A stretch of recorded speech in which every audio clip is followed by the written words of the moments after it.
Bendiciones a todos, soy el pastor Rubio de la iglesia Real Life en español. Estamos felices de que estés con nosotros en esta tarde. Gracias por escucharnos en el lugar que te encuentres. Rogamos al Señor que Dios te siga bendiciendo. Estamos contentos de proseguir en esta serie del libro de Santiago, una serie que hemos tenido casi a través del año con algunas pequeñas pausas entre medio, donde hemos ido versículo por versículo en este libro de 5 capítulos, un libro muy pequeño, pero un libro totalmente desafiante, donde Santiago, a través del Espíritu Santo, más bien, Dios está hablando con cada uno de nosotros como seguidores de Cristo. Y en este libro de Santiago, Él nos presenta por lo menos unas 13 exámenes para ver cómo nosotros podemos medirnos en nuestra fe, en nuestro caminar con el Señor. Y es un libro, como hemos dicho, desafiante, y estamos ya en el capítulo 5. La semana pasada lo retomamos hablando de los primeros 6 versículos y esperamos poderlo terminar este libro para finales de noviembre, si Dios lo permite. Son 5 o 6 mensajes más los que faltan sobre este libro. La semana pasada hablamos acerca de este pasaje del versículo 1 al 6, un vocabulario bastante fuerte que Santiago usa para referirse, hablando hacia los ricos, hacia las personas acaudaladas. Y como mencionamos en esa intervención la semana pasada, aclaramos, y es también mi punto de vista, que yo en lo personal no tengo nada contra los ricos. Es más, yo creo que hay gente de Dios que es rica, que es acaudalada, y gracias al Señor por eso.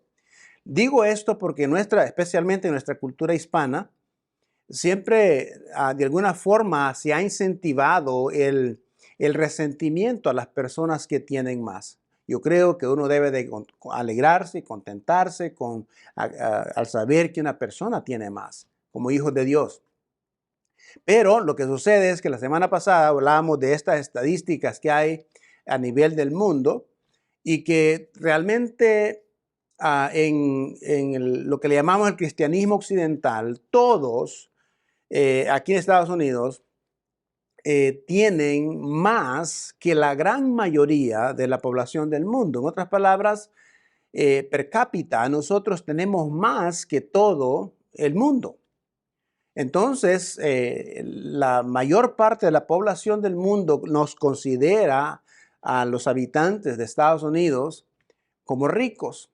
Entonces, este pasaje que leímos la semana pasada fue un pasaje que también nos habla a nosotros, porque también quizás no tengamos el caudal o las finanzas tan grandes como otras personas, otros ricos o millonarios, pero todos nosotros tenemos algo. Así que todo eso también nos llegaba a nosotros. Y una de esas cosas que hablábamos la semana pasada era de que los ricos estaban usando a los pobres, maltratando a los pobres para poder obtener esa riqueza. Y como hemos dicho, ¿verdad? Al hablar de este contexto, Santiago en el versículo 7 al 9, que vamos a tratar esta tarde, él va a hablar a los cristianos. Va a hablar a los cristianos que han sido maltratados, que están siendo abusados más bien laboralmente por los ricos para ellos obtener riqueza. En realidad no estamos seguros, no sabemos si Santiago se refiere a ricos inconversos o a ricos cristianos también. Yo pienso que habla a los dos y habla a todos en realidad a través de ese pasaje. Pero una de las cosas es que Santiago va a tratar esta tarde con nosotros, es cómo nosotros respondemos como cristianos, como creyentes, a cuando nosotros somos agraviados o somos tratados injustamente. ¿Cómo nosotros respondemos o cómo deberíamos responder cuando nosotros somos tratados injustamente, como estaban siendo estos cristianos a los cuales Santiago les escribe, pero que también nos aplica a nosotros? Entonces tal vez usted es de las personas que quizás hace estas preguntas que ¿cómo yo puedo responder o cómo debo de responder hacia la injusticia? Hay un grupo aquí en Estados Unidos que se llaman los ciudadanos soberanos. Y este grupo de personas es un movimiento muy fuerte, que son esos que se pelean con la policía, cuando la policía los para o que tratan de hacer valer sus derechos y sus derechos civiles y toda esa cuestión. Se llaman los ciudadanos, ah, eh, ¿cómo se llaman? Los ciudadanos soberanos. Y a veces nosotros como cristianos también tomamos esta postura, ¿no? De, mis derechos y cómo yo debo de responder, o si el cristiano debe de dejarse o no debe de dejarse maltratar o que cometan injusticia con él, cosas como esas. Entonces Santiago va a tratar ese tema con nosotros en esta tarde, como dije, para poner esas lecciones importantes de cómo podemos nosotros aprender como creyentes a responder correctamente cuando alguien nos está haciendo daño, cuando alguien está ultrajando tu dignidad también y está ultrajando tus derechos, y está ultrajando tu vida en realidad. Entonces, ¿cómo nosotros manejamos esa situación? Y como dijimos en el contexto de estos versículos que siguen, 7 al 9, estaba hablando de los ricos, ¿verdad? Que estaban usando a los pobres, maltratando a los pobres para ellos poder obtener más ganancia. Y una de las cosas interesantes es que hablamos incluso la semana pasada, es que es importante saber ganar dinero, pero también es importante saber vivir con el dinero. Recuerde que el dinero o las finanzas o las posesiones no son un fin en sí para sí mismo, para nosotros mismos. Es una herramienta que Dios nos permite tener para servir a otros, para ayudar, para bendecir a otras personas y también para nuestro propio beneficio. Entonces, siendo fieles a esta estructura de estos estudios que hemos tenido a lo largo de este año, son tres preguntas interesantes las que tratamos de aclarar o contestar. ¿Qué dice el pasaje? ¿Qué significa? ¿Y cómo puedo ponerlo por obra? Bien sencillo. Entonces, vamos a ver qué es lo que dice el pasaje en sí el día de hoy, habiéndolo ya dado un poquito de contexto de lo que se trató la semana pasada. El versículo 7 al 9 dice, por tanto, hermanos, tengan paciencia hasta la venida del Señor. Y miren cómo espera el agricultor a la tierra de su precioso fruto y con qué paciencia guarda la temporada de la lluvia. Así también ustedes manténganse firmes y aguarden con paciencia la venida del Señor, que ya se acerca. No se quejen unos a otros, hermanos, para que no sean juzgados. El juez ya está a la puerta. La primera porción del versículo 7 está la clave principal de lo que vamos a hablar en esta tarde. Y es un tema que probablemente aplique a todos en igual, porque todos pasamos por lo mismo. Y es en cuanto a la paciencia, de ser pacientes. Por supuesto, Santiago nos da una instrucción terrenal para que nosotros podamos entender lo que quiere comunicarnos a través de este texto. Y él usa la palabra la paciencia, pero va a usar una ilustración de un agricultor. Dice como un agricultor que planta, que tiene que esperar después de que planta su semilla. Pero hay un proceso interesante. Mi papá fue agricultor y yo también crecí siendo agricultor en los años primarios de mi vida.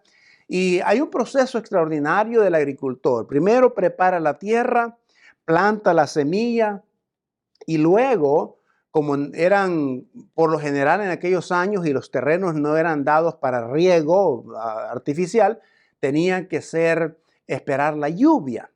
Entonces, la analogía que presenta Santiago es de ese agricultor que prepara la tierra, planta la semilla y luego espera. Espera. Y ahí viene la palabra paciencia. Espera con paciencia la lluvia que vendrá sobre esa tierra. ¿Ok?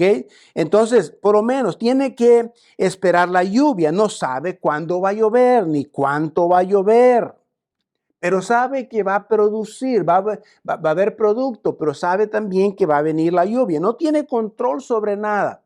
Tiene control sobre preparar el terreno, sobre sembrar, pero no tiene control sobre la lluvia. No sabe cuándo va a llover, no, ni cuánto va a llover. Entonces, tiene que esperar con paciencia que esto se dé, ¿verdad? Que Dios obre en todo esto y se dé lo que Él realmente está esperando. Así que Santiago nos dice que seamos pacientes, pero se detiene allí, no se detiene allí. Recuerde que hay un panorama. Él nos recuerda que dice, sean pacientes, pero que hay un panorama más allá de todas las luchas que estamos viviendo. Quizás las cuestiones son difíciles de entender para nosotros, porque nosotros hoy en día podemos ser atacados por personas de diferentes formas. Quizás nos atacan a propósito, quizás hay acusaciones falsas, quizás hay muchas cosas que vienen en dificultades a nosotros en la vida. Y Santiago dice, en medio de todo eso, quiero que ustedes sean pacientes. Incluso la idea principal aquí es paciente al maltrato, al maltrato. Entonces, hay unas verdades que quiero enfatizar en este momento, por lo menos 4 verdades que me gustaría que usted las tome también. La primera verdad en cuanto a esto que está enseñando Santiago es que la paciencia requiere trabajo y esfuerzo. La paciencia requiere trabajo y esfuerzo. La paciencia debe practicarse, pero desafortunadamente en el momento de la práctica es donde a veces nosotros nos impacientamos, a veces nos sentimos frustrados. El agricultor, por ejemplo, puede preparar la tierra, sembrar la semilla, plantar la semilla, pero a veces hay frustración porque no llueve en su tiempo, o llovió y nació la semilla y dejó de llover y luego la semilla se dañó otra vez, o llovió, nació la semilla, creció un poco la planta y dejó de llover y se murió. Y hay mucha frustración en medio de todo este proceso del agricultor. Y es igual en nosotros, hay mucha frustración, a veces nos sentimos molestos, quizás hay presión en el trabajo, tenemos que aprender a ser realmente fuertes nosotros en el sufrimiento y esperar los resultados que vendrán obviamente basados en el amor y la soberanía de Dios en el caso del cristianismo. Segunda verdad, la paciencia requiere que confiemos en su regreso, que va a suceder. Ahora, recuerde que hay grupos anticristianos que usan esto para decir que esto es una mentira, que esto es una falacia, que el cristianismo realmente no existe o que Dios no existe, que hemos estado hablando por muchos años de que Cristo vendrá, de que Cristo regresará y que no ha pasado, han pasado cientos y cientos de generaciones, etcétera, etcétera. Pero la Biblia dice que para Dios un día es como 1000 años. Entonces, realmente en tiempo de nosotros quizás sea mucho tiempo, pero nosotros debemos la confianza, o sea, la paciencia que debemos tener es de que Cristo, confiemos que su regreso es eminente, es real, no sabemos cuándo, pero Él va a regresar. Igual como el agricultor, ¿verdad? Tiene que sembrar y esperar la lluvia. Y no solo espera la lluvia, espera que crezca. Y eso no está en sus manos, eso no está en su poder hacer crecer el fruto, el cultivo. Pero sí tiene que esperar hasta que Dios envíe esa bendición y luego va a ver el producto, va a ver el resultado de su espera, de su paciencia. Entonces, confiemos en que Dios será fiel y su palabra, y Él va a venir otra vez. Va a venir otra vez. La paciencia requiere que tratemos incluso con nuestro corazón, de acuerdo al pasaje leído. Tenemos que tratar con nuestro corazón. Es interesante que este concepto quizás no es muy, lo hemos escuchado muchas veces y dirán los cristianos no pueden defenderse, los cristianos deben dejarse, ¿cómo se llama? Maltratar o lo que sea. No, no se trata de eso. Es más, y muchos creen que los cristianos no debemos defendernos. Pero si un cristiano se va a vengar y se va a defender basado en su egoísmo y en su codicia, entonces tiene que buscar, tiene que tratar realmente en su corazón. ¿Por qué? Porque la motivación que te lleva a vengarte, te lleva a responder con mal a otra persona, ya tiene que ver con un asunto del corazón. Entonces tenemos que tratar nuestro corazón. La cuarta verdad que quiero compartir con usted es que la paciencia requiere que nosotros veamos lo que Dios está haciendo a largo plazo. Esto es muy importante. Es muy importante trabajar diligentemente mientras confían para obtener los resultados. Entonces tenemos que confiar lo que Dios está haciendo a largo plazo con nosotros. Santiago usa esta ilustración del agricultor. El agricultor planta y espera pacientemente la cosecha.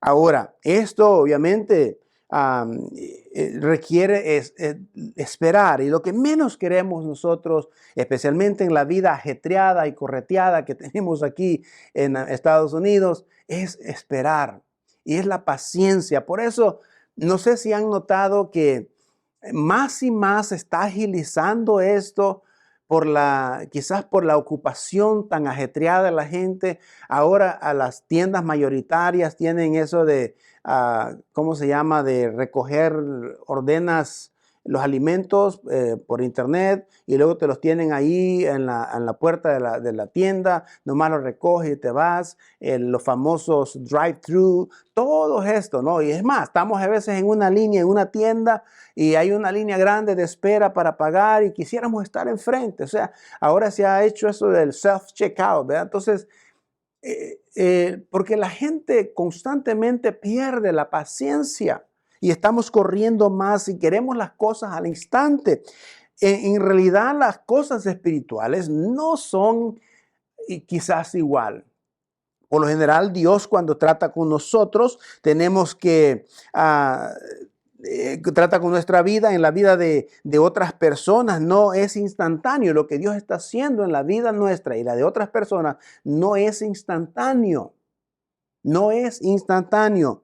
Podría ser quizás en algunos casos, pero no es el caso. El crecimiento suele ser un crecimiento a largo plazo.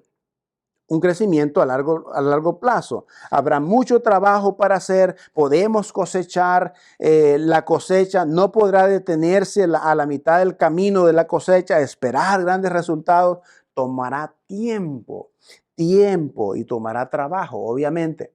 Hay varias cosas importantes y eso es cierto casi en todo el área de crecimiento del cristiano.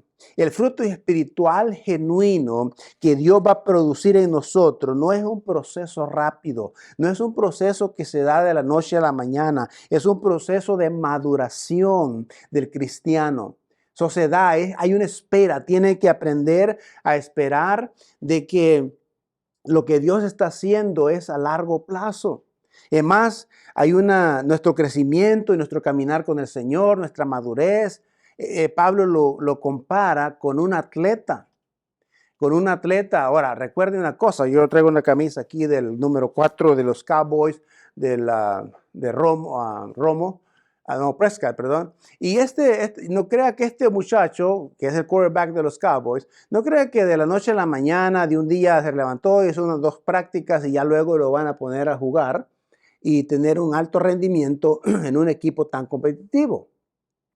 Y es igual en otros deportes. Si usted ha practicado o ha visto practicar deportes en alto rendimiento, ya sea en soccer o fútbol americano, cualquier deporte, cualquier disciplina, Los atletas tienen que prepararse por días, años, meses, años y años para poder perfeccionarse y hacer un buen trabajo, un buen papel.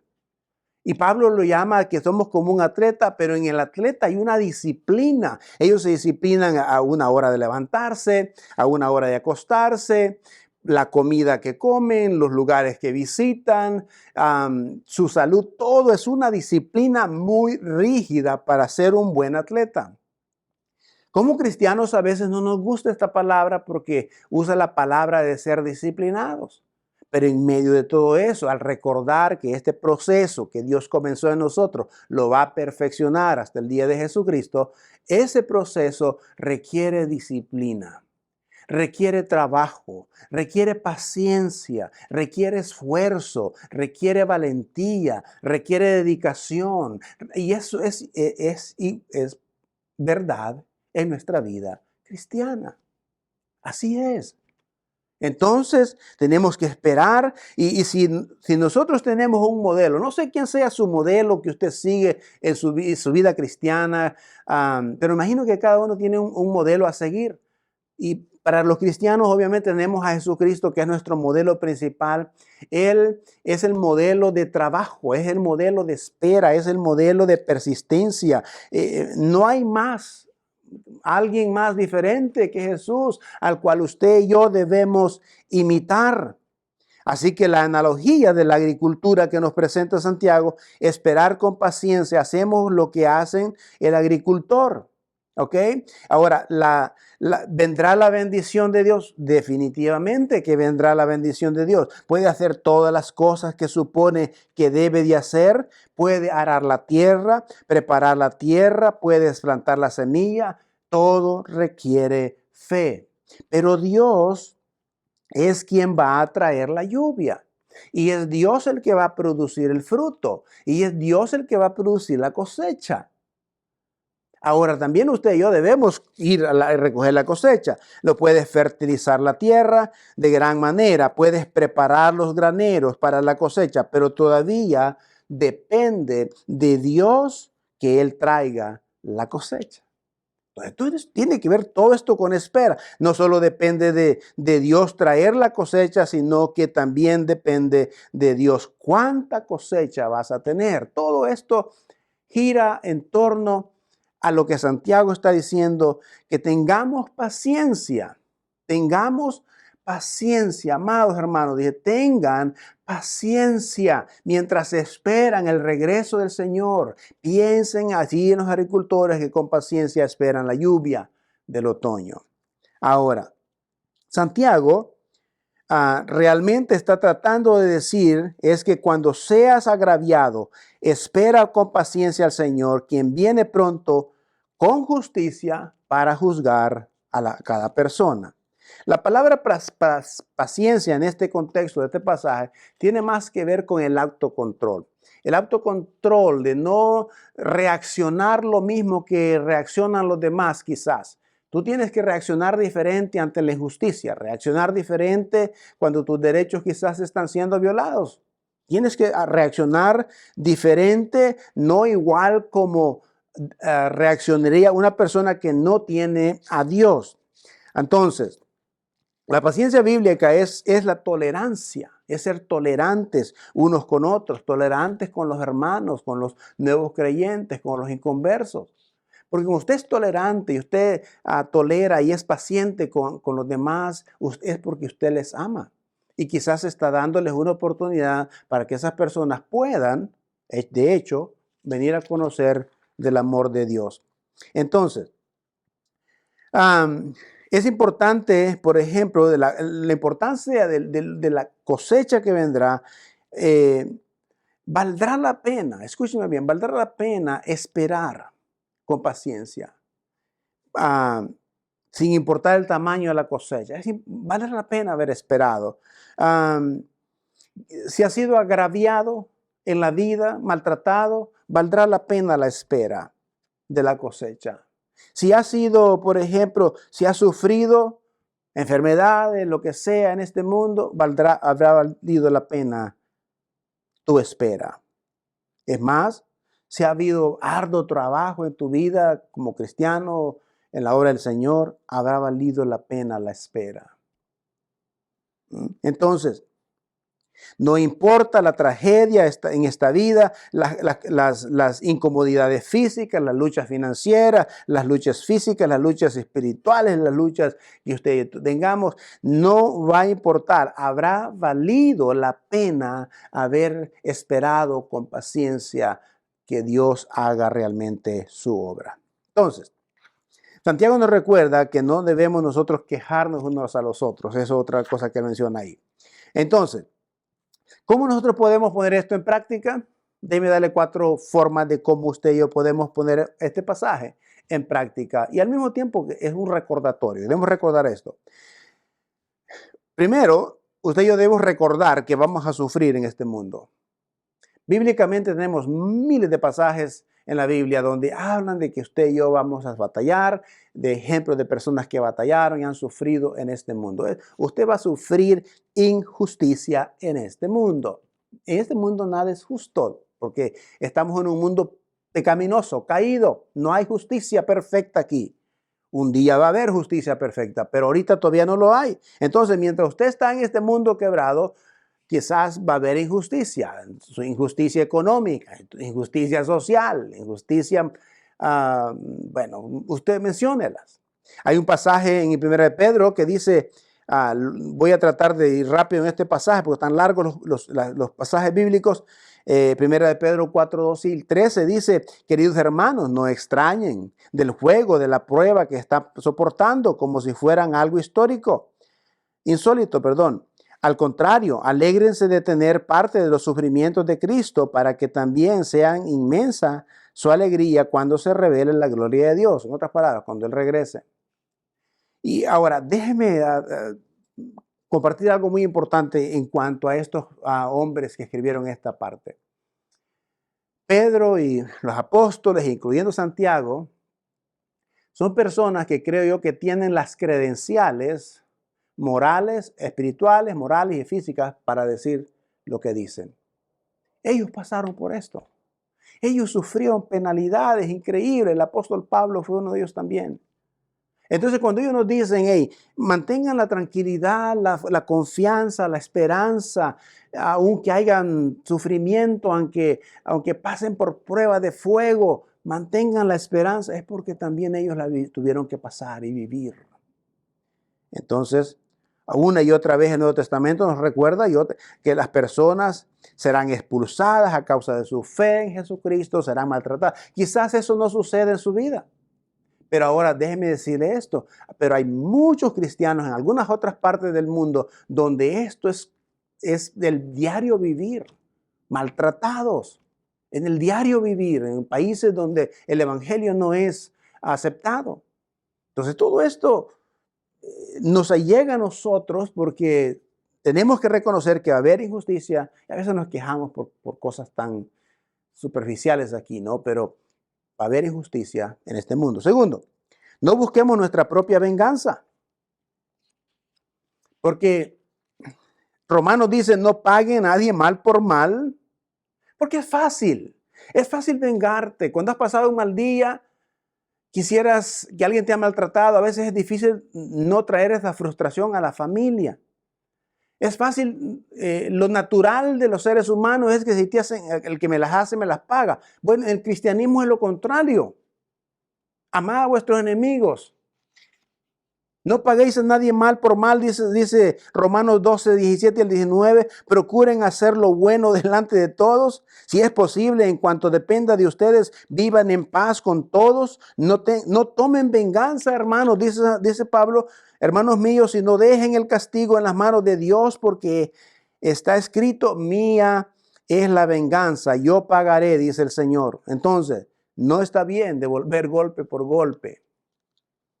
Tercero, confianza en la soberanía, confía en la soberanía de Dios. Dios es soberano y Él puede hacer y va a hacer lo que Él quiera. Dios no necesita tu permiso, no necesita mi permiso. Él va a hacer lo que Él quiera. Según de Pedro 3, versículo 3 al 9, dice, ante todo deben saber que en los últimos días vendrán gente burladora que siguiendo sus malos deseos se mofarán o se burlarán que hubo que hubo de esa promesa que de su venida. Vuestros padres murieron y han cambiado desde el principio de la creación, pero intencionalmente olvidan que desde tiempos antiguos la palabra de Dios existe. El cielo y la tierra, y también la tierra que surgió del agua y mediante el agua, por la palabra, y el agua y el mundo de aquel entonces perecieron inundados. Ahora, déjeme decirle qué es lo que quiere decir este pasaje, porque está largo. Vendrán gente que va a poner entredicho la venida del Señor. Creo que lo mencioné hace un momentito. Se van a burlar de tu fe, se van a burlar de tu espera, se van a burlar de tu paciencia, de tú estás viviendo con paciencia, pero sirviendo y amando, ocupado en las cosas del Señor. La gente se va a burlar de nosotros, eso sin duda. Dice que vendrán burladores, se van a burlar, y que ¿dónde está el Cristo que están esperando? Pero nosotros sabemos que una de las razones por las cuales, el mismo Pedro va a decir, una de las razones por las cuales Jesucristo tarda su venida es porque no quiere que nadie se pierda. Y las personas que hablan de esto lo hablan en ignorancia en realidad. Pero nosotros sabemos que eso va a venir. Y cuarto, esto es importante para seguir adelante en la vida cristiana. A pesar de los vituperios, a pesar del maltrato, a pesar de la injusticia, a pesar de la enfermedad, a pesar del dolor, a pesar de los sufrimientos, a pesar de las pérdidas, a pesar de toda esa imperfección que hay en nuestro mundo que causa dolor y sufrimiento a nosotros. Hay una cosa que es importante y ponerla en práctica en nuestra vida, es el hecho de que mantenga sus ojos en Jesús. Mantenga su mirada en Jesús. Ahora, si nosotros queremos tener un ejemplo de una persona que sufrió pacientemente, es Jesús. Y esto es lo que dice el libro de Hebreos 12:1-3. Dice, por tanto, también vosotros que estamos rodeados de una gran multitud de testigos, despojémonos del lastre que nos estorba, en especial del pecado que nos asedia, y corramos, dice, con perseverancia la carrera que tenemos por delante. Y fijemos, fíjese esto, versículo 2, y fijemos la mirada en Jesús, el iniciador y perfeccionador de vuestra fe. El iniciador y perfeccionador de nuestra fe, quien por el gozo que le esperaba soportó la cruz, menospreciado la vergüenza que ella significaba, y ahora está sentado a la derecha del trono de Dios. Así pues, consideren aquel que perseveró frente a tanta oposición por parte de los pecadores, para que no se cansen ni pierdan el ánimo. Este pasaje es uno de los mejores pasajes de motivación, de ánimo, porque es cierto que no es fácil enfrentar la injusticia y el dolor, no es fácil. Pero Santiago nos presenta un panorama más allá del sufrimiento y del dolor, y es la gloria venidera de la segunda venida del Señor. Y él se encargará de tomar venganza, porque su venganza es perfecta, su justicia es perfecta. La mía es imperfecta, pero la de él es perfecta. Entonces vendrá un día donde él va a tener justicia perfecta. Y así va a ser. Y la recompensa y todo lo que viene después del sufrimiento habrá valido la pena esperar, aunque hayamos batallado y sufrido en nuestra vida. Habrá valido la pena esperar la cosecha, así como espera el agricultor la cosecha de su trabajo, y que esperó con paciencia esa bendición. Espero que le haya ayudado esto. Es muy importante que nosotros mantengamos conscientes de que vamos a batallar en la vida, a ver sufrimiento, a ver justicia, pero como dije al final, mantenga su mirada en Cristo y siga adelante. Es mi deseo y mi oración. Dios me lo bendiga y gracias por escucharnos. Amén. Vamos a orar. Padre, te alabamos, te bendecimos en esta tarde. Bendiga, Señor, a mis hermanos que están, personas, amigos que nos han escuchado. Te ruego, Dios, que te manifiestes en la vida de cada uno de ellos. Señor, quizás están pasando por algún problema de injusticia, de dolor, sufrimiento, enfermedad, económico, físico, espiritual. Yo te ruego, Dios, que puedan mantenerse firmes, esperando con paciencia, Señor, obviamente, esa segunda venida tuya, que pronto vendrás para rescatarnos de este mundo imperfecto y llevarnos a un mundo perfecto, una gloria perfecta, donde tú reinas, y te damos gracias por eso. En el nombre de Jesús, bendiga a cada uno. Amén y amén.